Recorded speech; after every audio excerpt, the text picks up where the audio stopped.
მატარებლის იატაკზე ჩაგვეწინა. ნუ, თლად ვერ ვიტყოდი რომ ჩაგვეწინა. მე არ ჩამძინებია, მაგრამ მალუნას ჩაეწინა. აქ ვივართ, იმიტომ რომ ადგილები არ არის. საიდან დაიწყო ეს ყველაფერი, მაინც? ყოველთვის გვინდა და მოგზაურობა. მაგრამ თან ვფიქრობდით, რომ აი, როდის უნდა დავიწყოთ? ალბათ კაი, მე რეწავთ. მოდი შემდეგ ზაფხულს, მოდი შემდეგ ზამთარს, მოდი შემდეგ გაზაფხულს. მაგრამ 2025 წელია და გონი დრო ახლა არის. და ამიტომ გადავწყვეტეთ, რომ ჯერ დაგვეწყო თბილისის დათვალიერება საფუძვლიანად. მაგრამ მე გადავწყვეტეთ, რომ მოდი ქალაქები დავიწყოთ. სულ საქართველოში არის 55 ქალაქი და ჩვენ ვიყავით რუსთავში. რუსთავში თალკი თავგადასავლები იყო, გავიცანით ძაღლი, რომელსაც მე თომა დავარქვი. შენი ყავი თომა. წამა თომა. მგონი მართლა თომა ქვია. გალავნიდან გადმოვხტი, რაც თავიდან მესაშიშებოდა, მაგრამ მაინც გავაკეთე. თუ რამე მოიტეხე, მე შენ წამყვანელი არ ვარ. აუ მავნე, იმ ხალხს შესავალი გავუკეთე ხოლმე. 1 3 2 3 რუსთავის მერე წავედით მცხეთაში, თუმცა მცხეთაში წავედით ტელეფონების გარეშე, იმიტომ რომ გვინდოდა უფრო მეტი თავგადასავალი გქონოდა და თან გვაინტერესებდა ტელეფონების გარეშე რამდენად გავმკლავდებოდით. ნახეთ სვეტიცხოველი, სამთავროს ეკლესია, მცხეთის ციხე და სხვა შორის სვეტიცხოველი აუცილებლად სანახავია. ჯერ მარტო იმიტომ, რომ კონსტანტინე გამსახურდიას რომანს რო წაიკითხავთ და მე რო სვეტიცხოველში მოხვდები, გაგიჟდები და აუ არ ვიცი, თან ერეკლე მეორე არის მან დასაფლავებული და გიორგი მე-12. აი როგორ იყო, იცი, აი აღელვებული ვიყავი, რომ ერეკლე მეორეს საფლავს ვადექი თავზე. და ანუ ამხელა ისტორია სვეტიცხოველი ხო ამხელა და მე-11 საუკუნეში აშენდა და ანუ ასე ახლოს ვიყავი საქართველოს ისტორიასთან. ჩვენი მთავარი მიზანი არის ის, რომ რაც შეიძლება დაბალ ბიუჯეტური გამოგვიდეს მოგზაურობა. რუსთავში დავხარჯეთ სულ 5 ლარი, მცხეთაში დავხარჯეთ 10 ლარი დაახლოებით და გორში დავხარჯეთ 4 ლარი. და ეგანაირად. ვცდილობთ რომ ყველაზე იაფი ტრანსპორტი ვიპოვოთ, რომ გადავადგილდეთ და მე იქ ძირთად არაფერს არ ვჭამთ, ჩვენთან მიგოქვს რაღაც საჭმელები რა. და ამით თან იმას უმტკიცებთ ჩვენს თავს, რომ ფული ყველაფერს არ წყვეტს და უფულოდაც ან ცოტა ფულითაც შეგიძლია მიზნებს მიაღწიო და თავგადასავლები გქონდეს ცხოვრებაში. გორში წავედით მატარებლით, რომელიც ღირდა 1 ლარი, გავღვიძეთ დილის 5 საათზე და შემდეგ მატარებელი გადიოდა დილის 7-ის ნახევარზე. სად მიდიხართ? გორში. რატომ მივდივართ? რატომ მიდიხართ? წარმოგიდგენ არ მაქვს. უბრალოდ გადაწყვეტა გორში დავსვიყავით. დილის 5 საათზე გავღვიძეთ.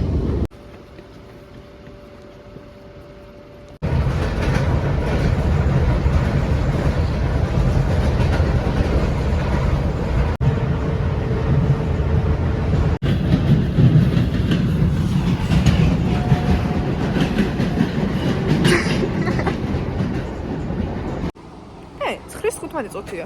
აი ეს მატარებელი იყო. ხო, ძველებურია და ცოტა ჭუჭყიანი, მაგრამ ჩვენ მაინც ხო, მაგრამ აი მაგრაშია მითხები. ერთად ხელებს ვარტყამ და გორი, 3-2-1. გორი! თავიდანვე როგორც კი ჩავედით გორში, ძალიან ბედნიერები ვიყავით და ყველაფერი მოგწონდა.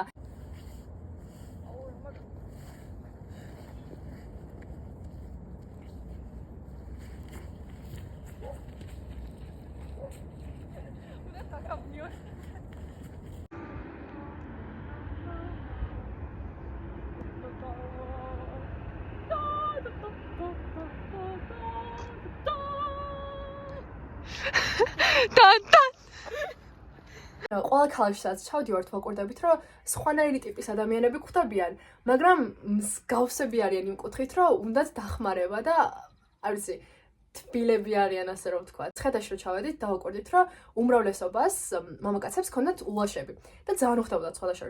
და ეგ ანუ ძირითადად სხვა ქალაქებში არ შეგვიმჩნევია. ეგ მომწონს რა, რომ ყველა ქალაქს რაღაცა დამახასიათებელი თვისებები შეიძლება ქონდეს და ყველა ქალაქი რაღაცნაირად განსხვავებულია, მაგრამ თან ერთმანეთს ძალიან გავს. მაგალითად, გორში რო ვიყავით, ზოგი ქუჩა ძალიან გავდა მცხეთის ქუჩას და რუსთავში რო ვიყავი, რუსთავი რაღაცნაირად ძველი რუსთავი, ოღონდ მახსენებდა ქუთაისის ქუჩებს.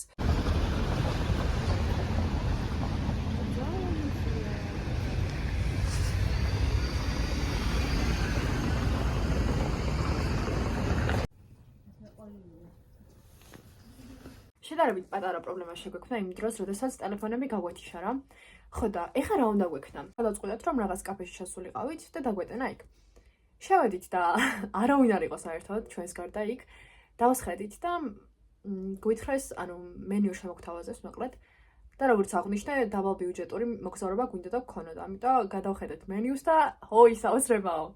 20 ლარი, 50 ლარი, 30 ლარი. არ გვინდოდა ეხლა მაგდენი ფულის დახარჯვა და ცოტა ხანი დავუტანეთ ტელეფონი და მე ბოლოს გადავწყვიტეთ, რომ პური შეგვეკვეთა, იმიტომ რომ მეტის ფული რეალურად არც გვქონია.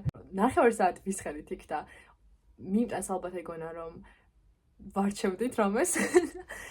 და მეკითხები რომ პური შეიძლება შევუკვეთოთ და ჯერ არ არის მოსული.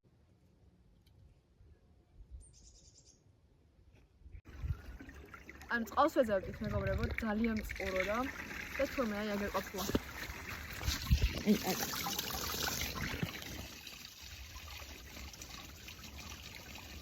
გემრიელია? ძალიან.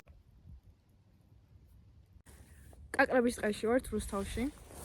რუსთავში? ვაიმე, აი გოგო. რუსთავი არა იგი. გორში.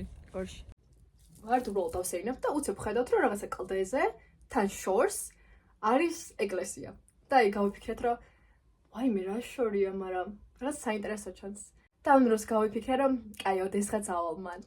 და ეგ ოდესღაც აღმოჩნდა ის დღე, როდესაც ეგ გავიფიქრე. აი იმ ეკლესიას ხო ხედავთ? აი მანდ უნდა ავიდეთ. და მე იქიდან დაგანახებთ როგორ ჩანს. 1 საათია დავდივართ და იმდან ახლოს არის რომ არ მჯერა. ცოტა ვიწვალეთ. თუმცა გზაყოფილა გაკეთებული და ჩვენ არ ვიცოდით და ამოვედით ტყეღრების და ასე შემდეგ, მაგრამ მაინც ავედით. ტელეფონი 1%-ზე მაქვს, მაგრამ გაითიშება ვიცი, მაგრამ მოვედი. და აი აქ ვარ. მართლა ძალიან სასიამოვნოა ზოგადად ახალი ადგილების აღმოჩენა და განსაკუთრებით საქართველოს აღმოჩენა.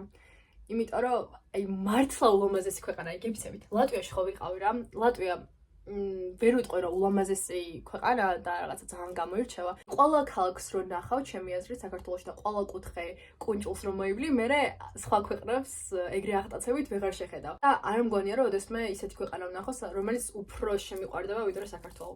ნუ შეიძლება ამას იმიტომ ამბობ, რომ სუბიექტურად საუბრობ და ქართველი ვარ, მაგრამ აუ არა, მაინც მიყვარს რა საქართველო. საქართველო ჩვენია.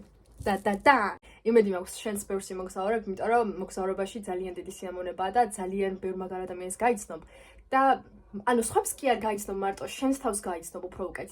მატარებლით წამოვედით ისევ სახლში და კიდევ ერთი ვარი გადავიხადე. ავდივართ ვაგონებში და ყველგან ადამიანი ზის რა. და აი ეგრე მოხდა რომ მატარებლის იატაკზე გავატარეთ 2 საათი. თუმცა ძალიან სუფთავი არ იყო ის იატაკი, მაგრამ სამაგეროდ ჩვენ ვიყავით ძალიან დაღლილები. ვაპირებ რომ აი მართლა მე კიდე გადავიყო რა. მინდა რომ დამრჩეს მომავალში და ვიცოდე რას ვაკეთებდი ახალგაზრდობაში და მე ჩემს შვილებს ვანახვა, აი თქვენი ბებია. სად დადიოდა. სულ ეს იყო, მადლობა რომ მიყურე. აბაჰო. ბაი. კიდე დავუბრუნდები და კიდე გავაგრძელებ ვიდეოების აძლევას, იმიტომ რომ ბევრს მოგზაურობ და ხომ და აღვნიშნო.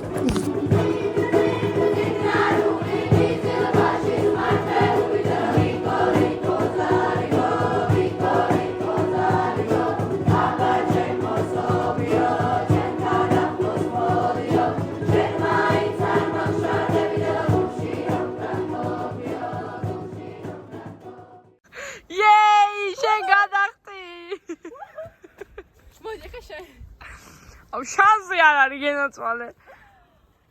მოკლე გზაა. რა არის მოკლე გზა? კი არ დაეხეთ.